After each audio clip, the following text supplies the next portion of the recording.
Saudara, tahun ini menjadi tahun kedua peringatan Hari Ulang Tahun Republik Indonesia di masa pandemi. Berbeda dari tahun sebelumnya, tahun ini upacara ulang tahun kemerdekaan ke-76 Indonesia di Istana Merdeka hanya dihadiri oleh petugas upacara.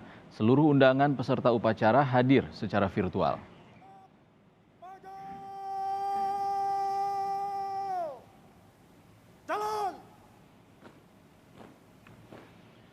Upacara pengibaran bendera pusaka tahun ini diikuti oleh 40.000 undangan upacara virtual. Presiden Joko Widodo yang hari ini mengenakan busana adat Lampung bertindak sebagai inspektur upacara, didampingi Wakil Presiden Ma'ruf Amin yang mengenakan busana adat Sunda. Dalam prosesi upacara, Ketua DPR Puan Maharani juga hadir membacakan teks proklamasi.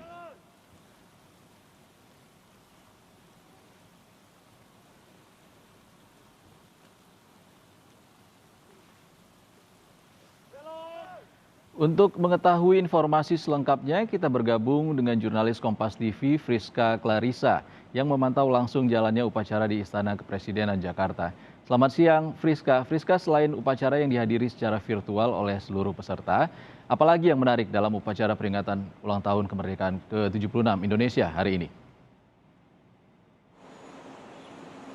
Selamat siang Ihsan, yang menarik pada upacara tahun ini adalah ada beberapa agenda yang kembali hadir dibandingkan dengan upacara peringatan Hari Kemerdekaan tahun 2020 lalu.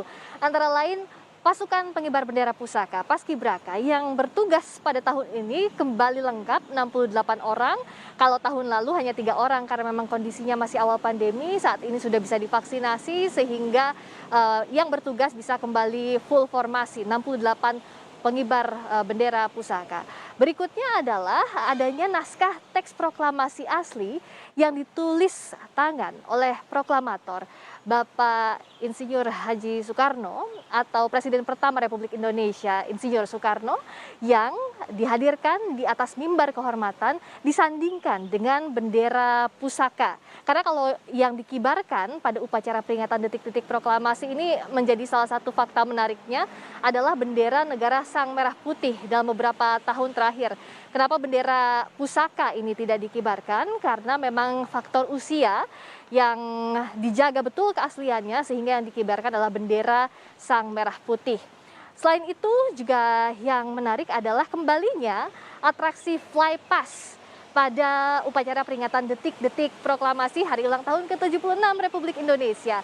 Flypass ini dilakukan oleh 8 pesawat tempur TNI Angkatan Udara, tepatnya pesawat tempur F-16 Fighting Falcon yang dilakukan dari ketinggian 1.000 kaki dengan formasi arrowhead yang tadi melintas di atas Istana Merdeka Jakarta.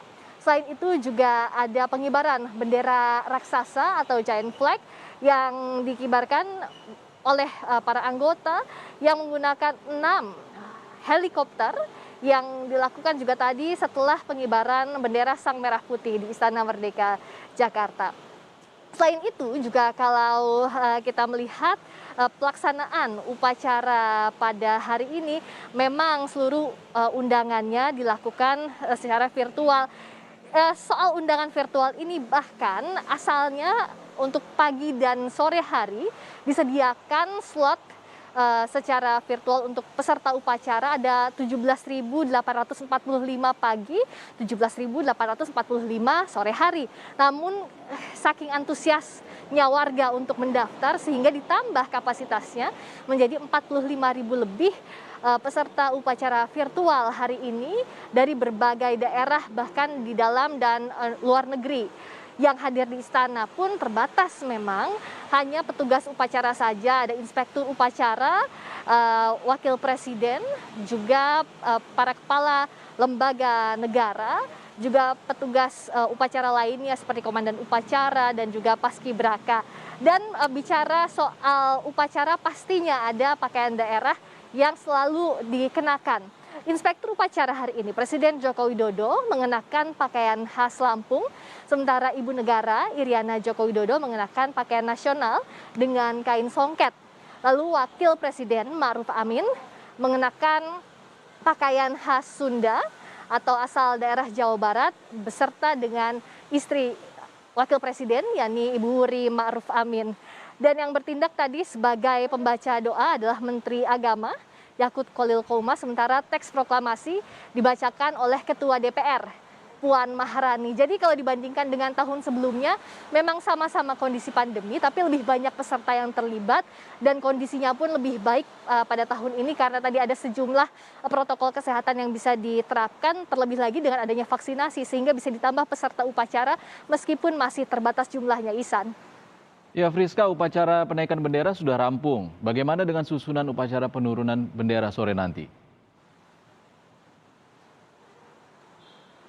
Betul sekali, sudah selesai upacara pengibaran bendera Sang Merah Putih dilakukan dengan baik sekali oleh tim Paskibraka yang diberi nama Indonesia Tangguh. Nanti rangkaian upacara penurunan bendera Sang Merah Putih akan dimulai pukul 15 waktu Indonesia Barat. Tidak jauh berbeda dengan pelaksanaan upacara di pagi hari. Mulai pukul 15 waktu Indonesia Barat akan ada rangkaian acara virtual yaitu hiburan berupa nyanyian lagu-lagu baik dari sejumlah penyanyi nasional maupun Gita Bahana Nusantara. Lalu juga nantinya akan dilanjutkan dengan upacara. Upacara penurunan bendera Sang Merah Putih akan dimulai pukul 16.50 waktu Indonesia Barat. Kalau di pagi hari tadi yang bertugas adalah tim Indonesia Tangguh. Biasanya nama pasukan pengibar bendera pusaka ini merupakan satu kesatuan nama. Misalnya tahun-tahun sebelumnya apabila tim pagi hari bernama tim merah, berikutnya adalah tim putih. Nah, kalau Indonesia Tangguh ini kan bagian dari tema Hari Ulang Tahun ke-76 Republik Indonesia, yakni kesatuannya adalah Indonesia Tangguh, Indonesia Tumbuh. Bisa jadi nanti nama pasukan pengibar bendera pusaka atau Paskibraka yang akan bertugas sore hari dinamakan tim Indonesia Tumbuh. Kita akan tunggu apakah ini seperti yang tahun-tahun sebelumnya bahwa satu kesatuan nama Indonesia Tangguh, Indonesia Tumbuh. Berikutnya juga yang dinantikan siapa-siapa saja yang didaulat untuk menjadi bagian dari Paskibraka yang bertugas pada sore hari. Baik itu yang bertugas untuk membawakan baki bendera merah putih atau pembawa bendera merah putih, juga pembentang bendera merah putih, pengibar bendera putih, komandan pasukan Paskibraka.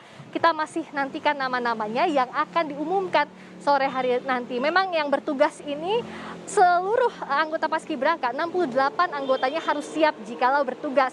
Tapi yang menjadi kejutan setiap tahunnya adalah siapa-siapa saja yang ditunjuk untuk didaulat menjadi pengibar maupun petugas penurunan bendera merah putih inilah yang masih dirahasiakan sampai waktunya tiba. Jadi kita akan nantikan rangkaian acara termasuk siapa-siapa saja yang akan bertugas pada upacara pengibaran bendera merah putih yang sudah selesai tadi dan siapa saja yang akan bertugas nanti pada upacara penurunan bendera Sang Merah Putih yang akan berlangsung rangkaiannya mulai pukul 15 sore hari nanti dan acara pokoknya pukul 16.50 waktu Indonesia Barat.